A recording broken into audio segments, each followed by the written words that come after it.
नमस्कार, DD news पर आप सभी का स्वागत है। मैं हूं आपके साथ भावना नैयर। देश और दुनिया की बड़ी और अहम खबरों को लेकर हम हाजिर हैं। शुरुआत कर लेते हैं बुलेटिन की सुबह की सुर्खियों के साथ। चीन के तियानजिन में आज होगी एससीओ के विदेश मंत्रियों की बैठक।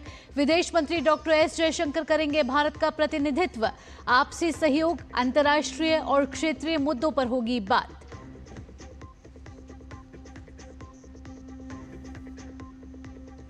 टोरंटो में रथ यात्रा पर हमले की भारत ने जताई नाराजगी। कहा, उत्सव की भावना के खिलाफ है ये कृत्य। कनाडा सरकार से दोषियों पर कार्रवाई की मांग।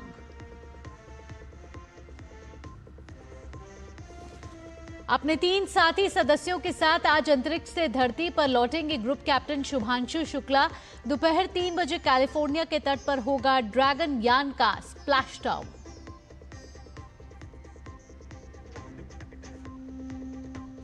संसद के मॉनसून सत्र की तैयारियों पर बैठकों का दौर शुरू। बीजेपी अध्यक्ष जेपी नड्डा के घर जुटे वरिष्ठ मंत्री। आज कांग्रेस संसदीय बल भी बनाएगी रणनीति। और ट्रंप ने रूस से 50 दिनों के भीतर यूक्रेन संघर्ष खत्म करने को कहा। समझौता नहीं होने पर नई आर्थिक पाबंदी लगाने की दी धमकी। यूक्रेन को नाटो के जरिए हथियार देने की योजना रखी सामने। चीन के तियानजिन शहर में आज शंघाई सहयोग संगठन यानी कि एससीओ के विदेश मंत्रियों की बैठक होने वाली है। इस बैठक में विदेश मंत्री डॉक्टर एस जयशंकर भारत का प्रतिनिधित्व करेंगे। चीन की अध्यक्षता में एससीओ विदेश मंत्रियों की बैठक हो रही है। बैठक में 10 सदस्यीय देशों चीन, रूस, Bharat, Iran, Kazakhstan, Kyrgyzstan, Pakistan, Tajikistan, Uzbekistan और बेलारूस के विदेश मंत्री क्षेत्रीय सुधार, व्यापार, संपर्क और अंतर्राष्ट्रीय चुनौती जैसे क्षेत्रों में सहयोग पर चर्चा करने की उम्मीद है। इससे पहले कल विदेश मंत्रियों ने पेइचिंग में अपने चीनी समकक्ष वांग यी के साथ बैठक की। इस दौरान दोनों नेताओं ने सीमा पार नदियों पर सहयोग की आवश्यकता पर बल दिया है, जिसमें चीन की ओर से जल विज्ञान संबंधी आंकड़े उपलब्ध कराना भी शामिल है। दोनों नेताओं के बीच प्रतिबंधात्मक व्यापार उपायों और आर्थिक सहयोग में आने वाली बाधाओं पर भी बात हुई। विदेश मंत्री ने द्विपक्षीय संबंधों में सुधार के लिए सीमा पर शांति और स्थिरता के सकारात्मक प्रभाव और तनाव कम करने और सीमा प्रबंधन के निरंतर प्रयासों का उल्लेख किया। विदेश मंत्री ने कैलाश मानसरोवर यात्रा को फिर से शुरू करने में चीन के सहयोग की सराहना की। टोरंटो में रथ यात्रा में बाधा डालने के मामले को भारत सरकार ने कनाडा के समक्ष मजबूती से उठाया है। ये घटना कुछ शरारती तत्वों द्वारा जानबूझकर उत्पन्न की गई है, जो त्योहार की भावना के विरुद्ध है। विदेश मंत्रालय में प्रवक्ता रणधीर जायसवाल ने कहा है कि इस प्रकार की निंदनीय हरकतें खेदजनक हैं और रथ यात्रा जैसे धार्मिक आयोजन की उस भावना के खिलाफ हैं जिसका उद्देश्य एकता, समरसता और सामाजिक सौहार्द को बढ़ावा देना है। भारत ने कनाडाई अधिकारियों से इस घटना के दोषियों को चिन्हित कर उनके विरुद्ध उचित कार्रवाई की मांग की है। यह भी आशा जताई है कि कनाडा सरकार वहां रह रहे भारतीय समुदाय के धार्मिक अधिकारों की रक्षा के लिए जरूरी कदम उठाएगी।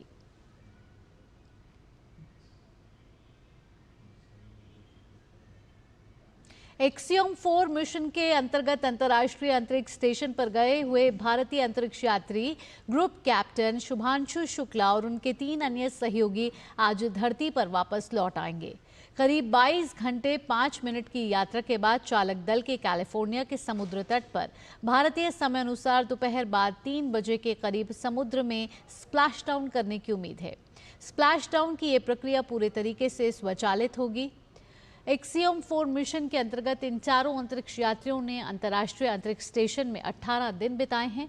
अंतरिक्ष से धरती की ओर वापसी से पहले अंतर्राष्ट्रीय अंतरिक्ष स्टेशन पर हुए विदाई समारोह में ग्रुप कैप्टन शुभांशु शुक्ला ने भारत की ताकत और आत्मविश्वास की झलक अंतरिक्ष से साझा की। राकेश शर्मा की 1984 की अंतरिक्ष यात्रा के बाद group captain Shubhanshu Shukla space की यात्रा करने वाले दूसरे भारतीय अंतरिक्ष यात्री हैं। भारतीय अंतरिक्ष यात्री शुभांशु शुक्ला 18 दिन आईएसएस में रहने के बाद अपनी टीम के साथ वापस धरती पर लौट रहे हैं।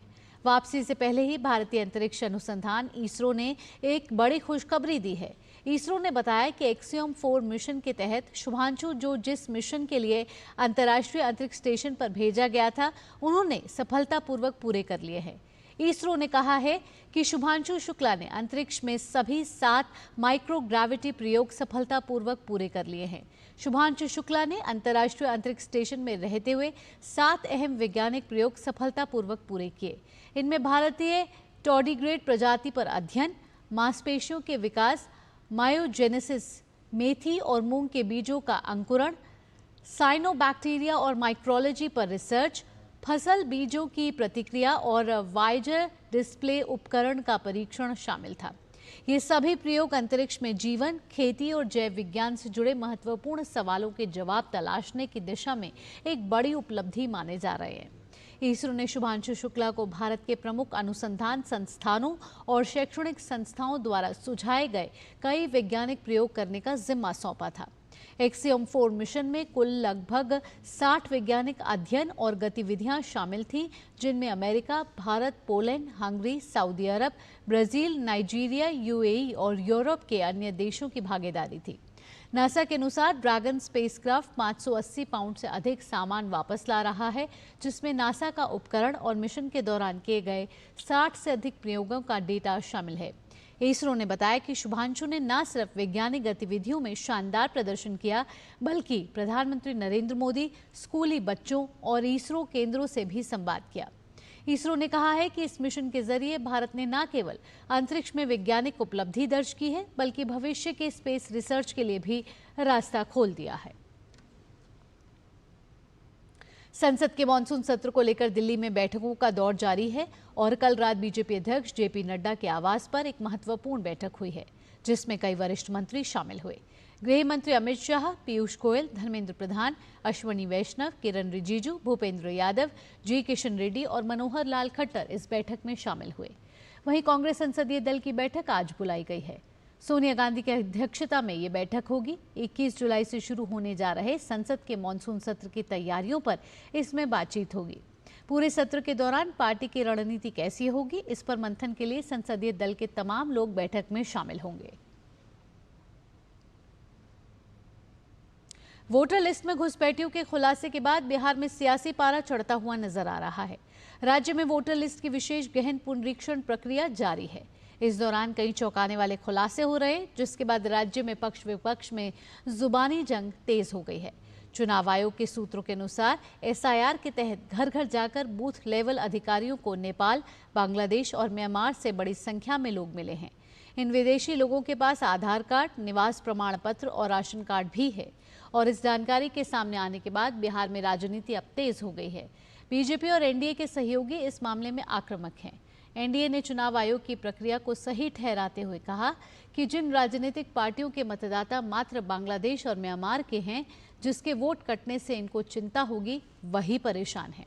इस बीच बिहार में नेता प्रतिपक्ष तेजस्वी यादव ने मामले में बयानबाजी के दौरान भाषा की मर्यादा को भी लांघ दिया।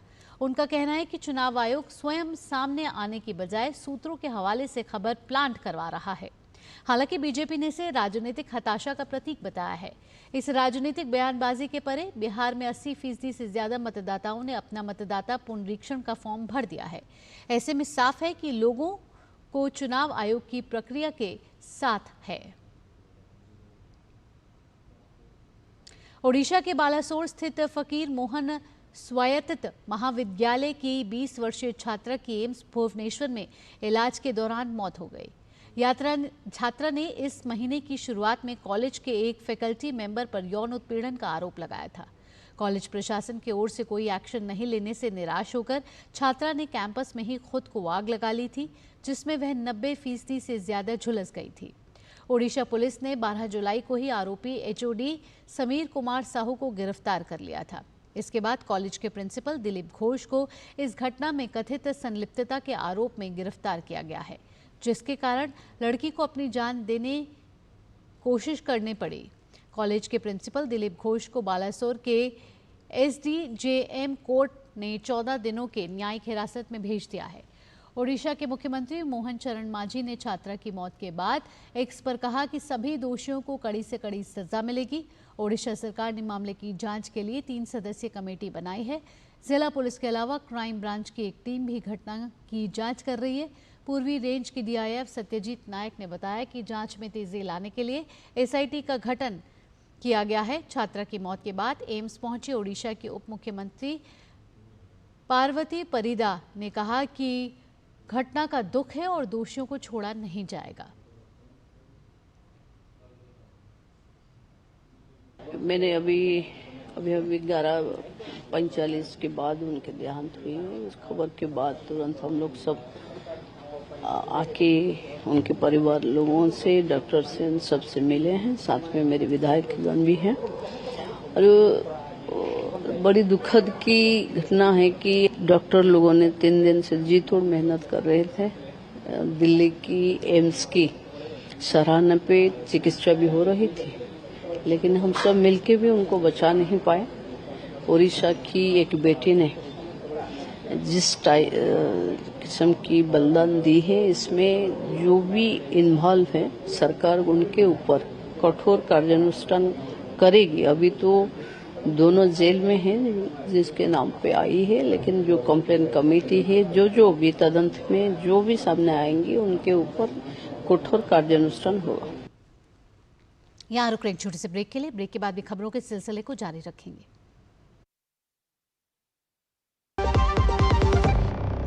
डॉक्टर दादू, हाँ ये प्रीमियम क्या होता है? बेटा, प्रीमियम मतलब समझ लो पेट्रोल। जब तक कार में पेट्रोल है तब तक कार चलेगी, पेट्रोल खत्म कार स्टॉप।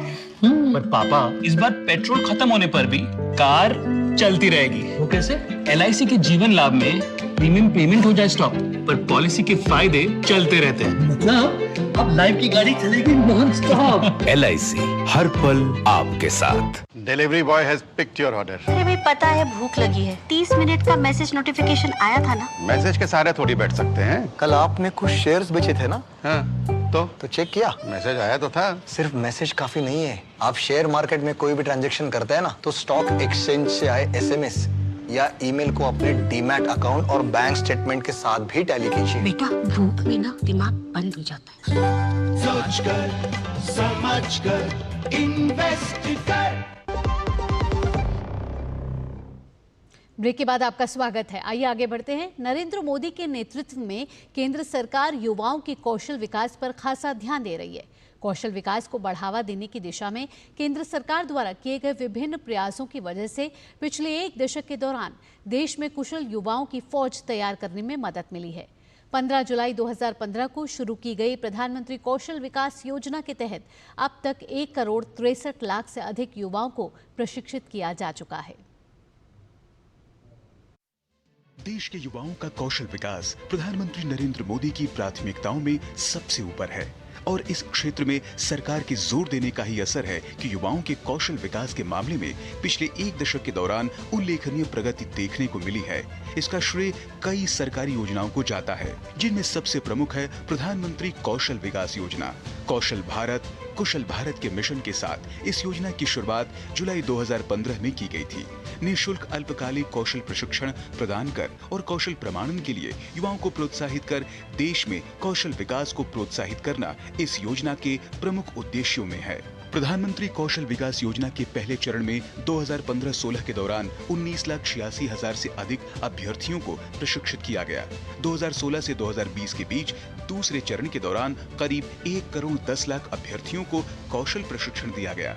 15 जनवरी 2021 को योजना के तीसरे चरण की शुरुआत देश के 600 जिलों में की गई, जिसके तहत 2022 तक 7,37,000 से अधिक अभ्यर्थियों को प्रशिक्षित किया गया। 3 चरणों के सफलतापूर्वक क्रियान्वयन के बाद 2022 में प्रधानमंत्री कौशल विकास योजना के चौथे चरण की शुरुआत हुई, जिसके तहत अब तक 26 लाख से भी अधिक अभ्यर्थियों को प्रशिक्षित किया जा चुका है।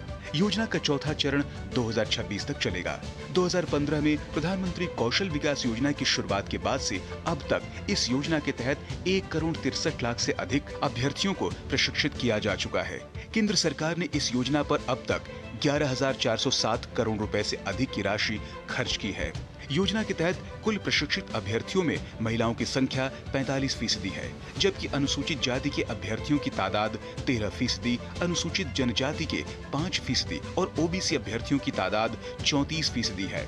प्रधानमंत्री कौशल विकास योजना के चौथे चरण में प्रशिक्षित युवाओं को उनके मनपसंद करियर का चुनाव करने के लिए सशक्त करने पर जोर दिया जा रहा है। प्रशिक्षित युवाओं को रोजगार के बेहतर अवसर मिले, इसके लिए स्किल इंडिया डिजिटल हब की शुरुआत की गई है, ताकि कौशल, शिक्षा, रोजगार और उद्यमिता को एकीकृत किया जा सके। युवाओं में डिजिटल और तकनीकी कौशल को बढ़ावा देने के मकसद से योजना के चौथे चरण में नए प्रशिक्षण कार्यक्रमों की शुरुआत की गई है। इनमें आर्टिफिशियल इंटेलिजेंस, रोबोटिक्स, ड्रोन्स और वेब 3.0 जैसे उभरते हुए क्षेत्रों पर फोकस है, जिन्हें उद्योग जगत के भविष्य की जरूरतों के हिसाब से डिजाइन किया गया है। आत्मनिर्भर भारत हर देशवासी का सपना ही नहीं, बल्कि दृढ़ संकल्प है। कुशल युवाओं की फौज तैयार कर आत्मनिर्भर भारत बनाने और देश को दुनिया का स्किल कैपिटल बनाने के प्रधानमंत्री नरेंद्र मोदी के विजन को पूरा करने में प्रधानमंत्री कौशल विकास योजना महत्वपूर्ण भूमिका निभा रही है। Nishant Saurabh, DD news, Delhi. नई दिल्ली के भारत मंडपम में राष्ट्रीय एक जिला एक उत्पाद ODOP 2024 पुरस्कार समारोह का आयोजन किया गया, जिसमें विभिन्न श्रेणियों में कुल 34 पुरस्कार प्रदान किए गए। आंध्र प्रदेश को गोल्ड, मध्य प्रदेश को सिल्वर, गुजरात, राजस्थान, पश्चिम बंगाल को ब्रॉन्ज पुरस्कार मिला। वहीं जम्मू कश्मीर को गोल्ड, सिक्किम को सिल्वर, मेघालय, लद्दाख को ब्रॉन्ज पुरस्कार प्रदान किया गया। विश्व में जब उथल पुथल चल रही है, उस बीच में भारत एक ओएसिस की तरह है। डेजर्ट के अंदर ओएसिस होता है ना, जहां पानी मिलता है, जहां पेड़ पौधे होते हैं। तो विश्व की उथल पुथल में भारत एक स्टेबल देश, एक ऐसा देश जहां विकास भी हो रहा है, जहां प्रधानमंत्री नरेंद्र मोदी जी के नेतृत्व में तेज गति से देश आगे बढ़ रहा है। हम 2014 में 11वें सबसे बड़ी अर्थव्यवस्था से आज 5वीं अर्थव्यवस्था बन गए। इस वर्ष में विश्व की चौथी सबसे बड़ी अर्थव्यवस्था बनेंगे और 2027 तक विश्व की तीसरी सबसे बड़ी अर्थव्यवस्था का खिताब भारत को मिलेगा। जब हम अपने यहाँ के कारीगरों को, अपनी यहाँ की इंडस्ट्री को, अपने यहाँ के कल्चर को, वहाँ के प्रोडक्ट को अधिक से अधिक मात्रा में लोगों के सामने लेकर के जाएंगे, तो ना केवल हमारा कल्चर, हमारी संस्कृति, हमारा वो प्रोडक्ट, बल्कि पूरे भारत का नाम विश्व में जाएगा। राज्यसभा में सांसद के रूप में नई भूमिका के लिए मनोनीत पूर्व विदेश सचिव हर्षवर्धन श्रृंगला ने अपनी प्राथमिकता तय कर ली है। डीडी न्यूज से खास बातचीत में श्रृंगला ने भारत के पूर्वोत्तर क्षेत्र के विकास और पाकिस्तान के विरुद्ध भारतीय कूटनीति की सफलता पर खास बातचीत की।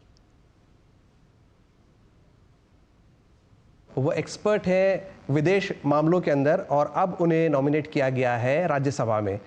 जी हाँ, हम बात करें डॉक्टर हर्ष श्रृंगला की। आइए उनसे बातचीत करते हैं और जानते हैं कि उनकी क्या प्रायोरिटीज़ हैं और वो किस तरह से देख रहे हैं अपने इस नए अवतार को। सर नमस्कार, डीडी न्यूज़ में आपका स्वागत है। सबसे पहले मैं ये पूछना चाहूँगा कि अब आप एक नए अवतार में नज़र आएंगे, तो सबसे पहले आप क्या कहना चाहते हैं अपने इस नए रोल के बारे में? पहले तो मैं माननीय राष्ट्रपति जी और माननीय प्रधानमंत्री जी का बहुत ही आभार व्यक्त करता हूं कि उन्होंने मुझे इतना भारी जिम्मेवारी सौंपा है और इन्होंने सोचा है कि मैं इस जिम्मेवारी का काबिल हूं। और मैं ये आश्वासन देता हूं कि मैं जनता के हित में और देश के हित में जो मैं कर सकता हूं ये संसद सदस्य के रूप में मैं ज़रूर करूंगा। और जो मैं योगदान दे सकता हूं हमारे देश के विकास और प्रगति के लिए मैं बिल्कुल करूंगा। तो 40 सालों का आपका अनुभव G20 में हमने देखा कि कितना शानदार भारत ने पूरी दुनिया को दिखाया है। श्रीनगर में G20 हुआ, दार्जिलिंग में मैं खुद आपके साथ वहाँ पर मौजूद था। तो इन सारी चीज़ों को लेकर जब आप लोगों के मुद्दे लेकर राज्यसभा में जाएंगे तो क्या आपके दिमाग में रहेगा? प्रधानमंत्री जी का यही मार्गदर्शन था कि ये G20 ना सिर्फ दिल्ली में होगी पर हमारे देश के सभी राज्यों और यूनियन टेरिटरीज में जरूर होना चाहिए। और इसके 200 मीटिंग्स हमने 65 लोकेशंस में अरेंज किया और उसमें से ऐसे लोकेशंस थे और आपने इनके भी उदाहरण दिए श्रीनगर और दार्जिलिंग और नॉर्थ ईस्ट में, जहां पे कभी पहले ऐसे अंतर्राष्ट्रीय इवेंट कभी हुए नहीं। और अभी ये राज्य कहते हैं कि और ऐसे मीटिंग्स होने चाहिए क्योंकि हमारे पास कॉन्फिडेंस है, हमारे पास वो कैपेसिटी है। तो ये जो कहते हैं ये गेम चेंजर्स हैं और ये देखते हुए हमें ये आइडिया होता है। जब आपकी राज्यसभा में एंट्री होगी, अगर हम बात करें कानून या नीति की, तो क्या क्या वो विशिष्ट क्षेत्र होंगे जिन पर आप ध्यान केंद्रित करना चाहेंगे? मुझे जो लगता है कि जो भी देश के विकास और प्रगति के लिए जो भी एरियाज हैं, चाहे कि ये कॉमर्स हो, ट्रेड हो, इन्वेस्टमेंट हो, फाइनेंस हो, सिविल एविएशन हो, रेलवेज हो, जहां भी हमारे लोगों के मतलब हित में कुछ मुद्दे हैं, वहां पे हम जरूर योगदान दे सकते हैं। और या तो गृह मंत्रालय में जो सुरक्षा की ओर है या न्याय की ओर है, वो उसमें भी दे सकते हैं। तो जहां भी दरकार पड़े हम वहां पे योगदान दे सकते हैं। बिल्कुल सर, और हम उम्मीद करते हैं कि आपकी ये नई इनिंग्स देश के लिए बहुत फायदेमंद साबित होगी। डीडी न्यूज़ से बातचीत करने के लिए आपका बहुत बहुत शुक्रिया। बहुत बहुत धन्यवाद। Thank you. आगे बढ़ते हैं। केंद्रीय स्वास्थ्य सचिव ने सभी विभागों और मंत्रालयों को पत्र लिखा है। पत्र में विभागों और कार्यालयों में तेल और चीनी बोर्ड प्रदर्शित करने के निर्देश देने के सुझाव दिए गए हैं। पत्र में कहा गया है कि अब समोसा, जलेबी, लड्डू और वड़ा पाव जैसे खाने की चीजों में कितनी शुगर और कैलोरी है, इसकी जानकारी तेल और शक्कर चेतावनी बोर्ड के जरिए देनी होगी। भारत में बढ़ती मोटापा, डायबिटीज, हाई ब्लड प्रेशर और दिल की बीमारियों को देखते हुए ये कदम उठाया गया है।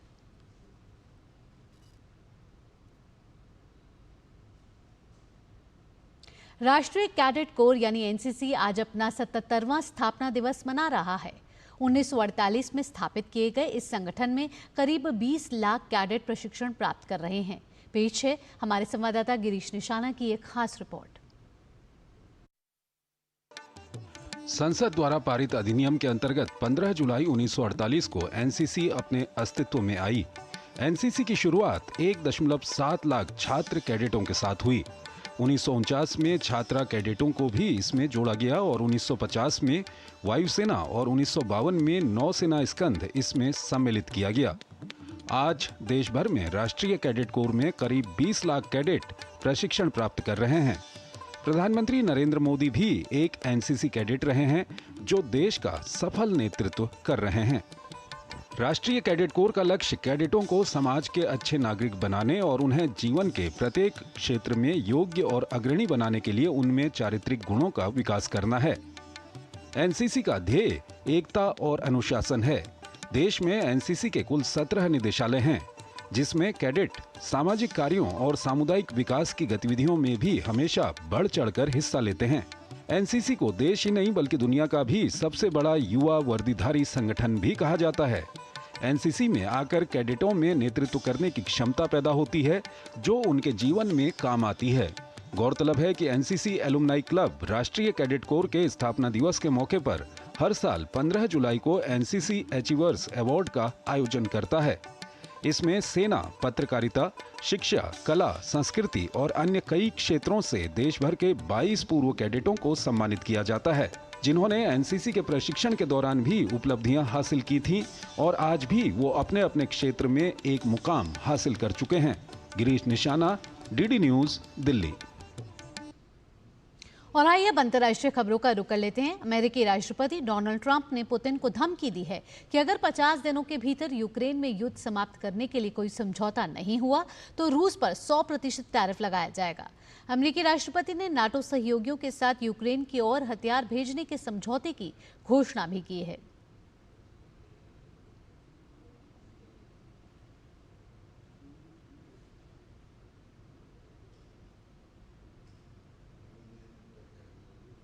टीबी संक्रमण से मरीजों में जान का जोखिम कम करने के लिए भारतीय वैज्ञानिकों ने नया मॉडल विकसित किया है।